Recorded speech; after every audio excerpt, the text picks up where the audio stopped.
Hi, we're the huge movie fanatics here to review the next Star Trek. I say next because it's the first next-gen movie. See how I did that? Yeah, Star Trek good. Generations.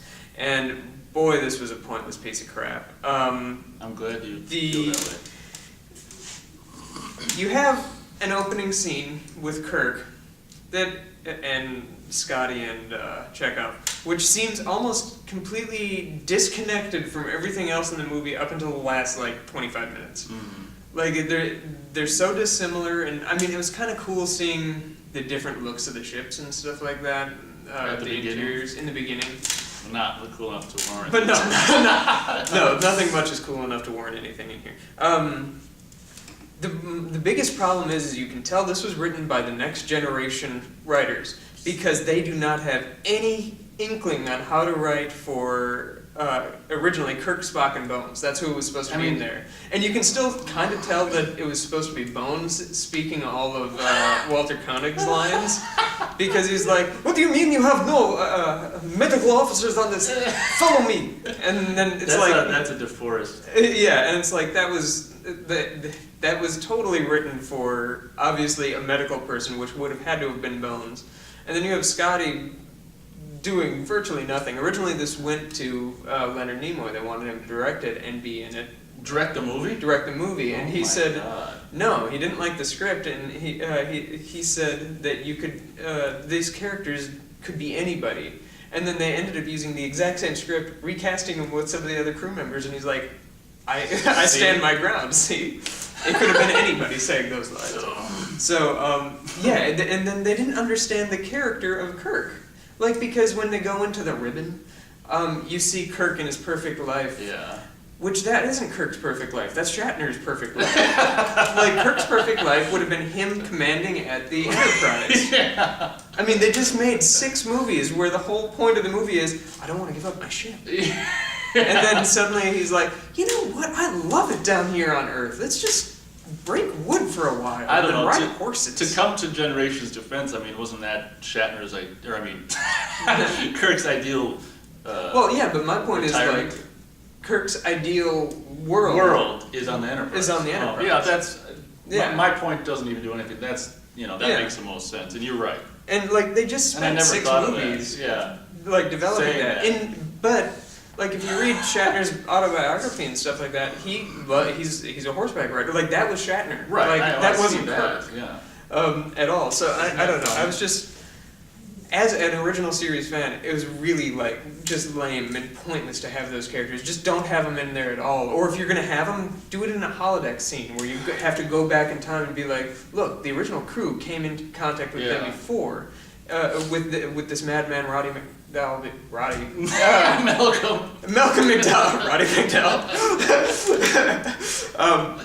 Malcolm McDowell before, and they could have done it that way. Like, there's a way you can connect the 2 series where they're all together in the same room, but the way they did it was just so bad. And spoiler alert, to fucking kill Kirk, the way he goes out is dumb? so pathetic. Isn't it? I saw this in the theater, and I was so disenchanted and just pissed off. The way they ended the Undiscovered Country, perfect. Yeah. Come back 3 years later, bring Kirk back in just this pathetic excuse. The only thing that I like is when Shatner is sitting there and he's right about to die, and then he goes, "Oh my," and then he just sort of stops, which was an ad lib. Like, that was just Shatner doing that. And I was like, so the only thing I liked about that was not even in the script. That was just something he did.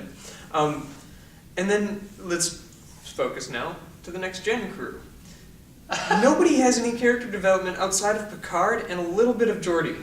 And I guess a little bit of Data. Because Data's like, I've got emotions now. That's so dumb, by the way. And it's so stupid. That scene when they're Geordi and Data are on the thing, and it's all about, I did it now! The Farpoint mission!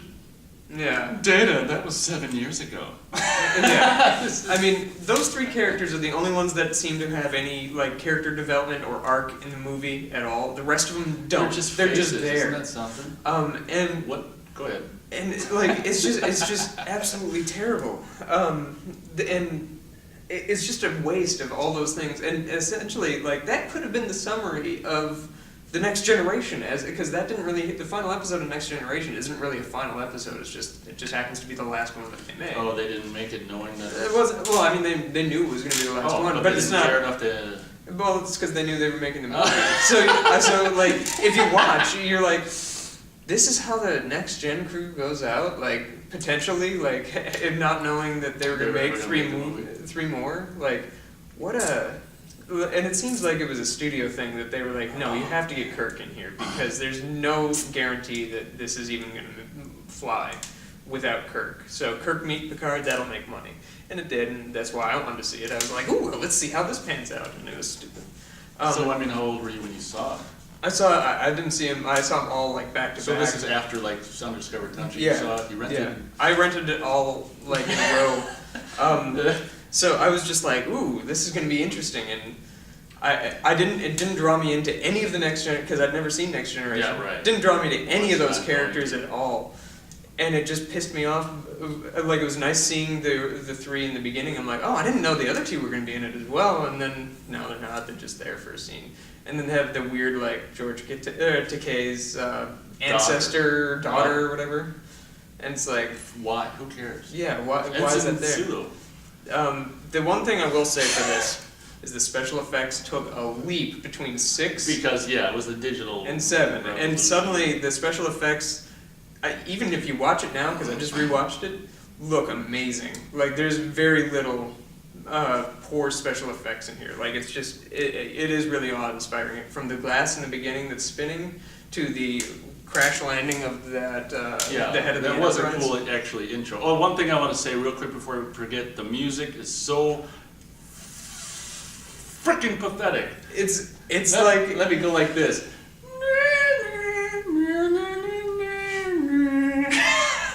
It's like they wanted to try to blend the two series music, and the two series had different music, and it doesn't sound right. But I didn't get to my favorite thing.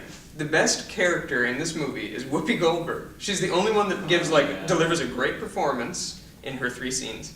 And she's just really awe-inspiring, especially when she's talking about the ribbon and how it envelopes you. You can wrap yourself in happiness like a blanket. And like, her whole speech there is great. And it's like, that's why she won an Oscar and why none of you other people will. She was great in that scene. When I was in the theater and he was acting all pissed off and stuff after he gets that thing on the boat, I thought that way to introduce him on that ship was cool. I mean, obviously, it's a holiday. I got so much to say, I don't want to lose track, I want to go where I was going, but when you see him and Troy in that room and all of a sudden he's like, you don't know where the scene's going, and I'm sitting there in the theater and he's like, I'm just like, what did you think about that? I mean, I don't know how I felt about it. I think it was a little... Picard is not gifted at crying as well, I want to say that. Jean-Pierre will never know, falling in love or getting divorced or... getting cancer and fucking rotten. You'll never experience all that shit. Income tax. It's almost laughable when he's crying, and I like Patrick Stewart. He's a good actor. Patrick Stewart is fucking awesome. But this, he I don't know if it was a bad script or what, but yes, it was. It was definitely a bad script, but I don't know if that was why his crying was so unsuccessful. I feel like I've seen him cry before and he was fine, but in this, it was laughable. I felt so weird in the theater. Yeah. Like, what am I watching?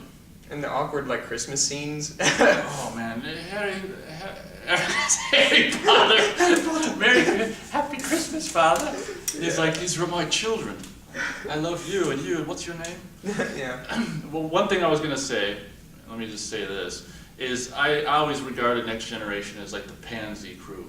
And if you've never seen, which you didn't, if you've never seen any of the episodes or any of the show, and you go and watch this movie, like, them on that ship is a perfect example of just pansy-ass crew. It's like, hip hip, hooray, hip hip, hooray, and just that stupid joke where it's like 5th kindergarten. It's like, remove plank, rah! And he's all wet, and it's like, what is this? Pee-wee's Playhouse? Did I mention this in a previous review where I was like, here's the problem between the original series and Next Gen? I don't think you said the problem before. Okay, this is why I'm not, I don't think Next Generation is a bad series or anything like that. It's not my favorite series for sure. The original series has always been my favorite. The original series is built around character dynamic of conflicting personalities who all have to work together, come together in order to. The Next Generation is just roses. Everybody's always happy. There's no interpersonal conflict between any of them. I mean, a little bit between Worf, but he eventually gets his own. He gets sent off to the Deep Space Nine again after the series ends. But whatever. He's the only one that seems to conflict with anybody. Everybody else is all happy and unified and looking to the stars of where we're going to go next. And it's like, well, that's interesting and whatnot, and a very utopian way. It doesn't make for an interesting thing to watch. You want to watch things for their conflict. And you have that with the original series. Kirk, Spock, and McCoy are always butting heads, if not with Scotty or some, everybody has their personality that doesn't mesh well with everybody else, because you're all main characters together in a place where there's not room for main characters outside of Kirk. So everybody butts. Whereas in this one, it's like, well, Picard's clearly the main character, and everybody else is clearly a delineation of something else. And they have, number one, and all that kind of stuff. It's just... And Data's such a ripoff of Spock in that he's trying to discover human emotion. Well, that's what Spock was there for. Don't give me that again. They use him in a different way, more comedically than anything, in the show, both the show and in the movies. But I thought that emotion ship was so pathetic in this movie, and it's like, save him!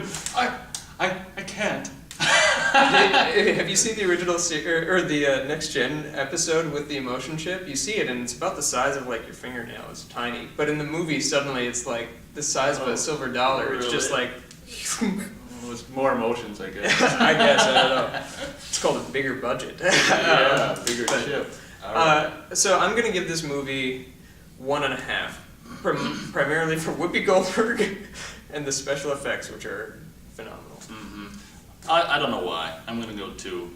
One thing I want to mention before we close out, Enterprise 171D, I just love the Next Gen, that Enterprise, the original series. Oh yeah, I just thought that it's one of my favorite Enterprises. I think I think it looks just so great with the dome that's not a circle, but it's this what's that, an oval? Yeah. An oval that's turned this way, and I think the Next Generation bridge is just, I think it's great. I like the bridge in the show. In the movie, they turned it black. Did they change the color? They didn't change the color. They just turned the lights off. Oh. Which is the same thing that the original series movies did.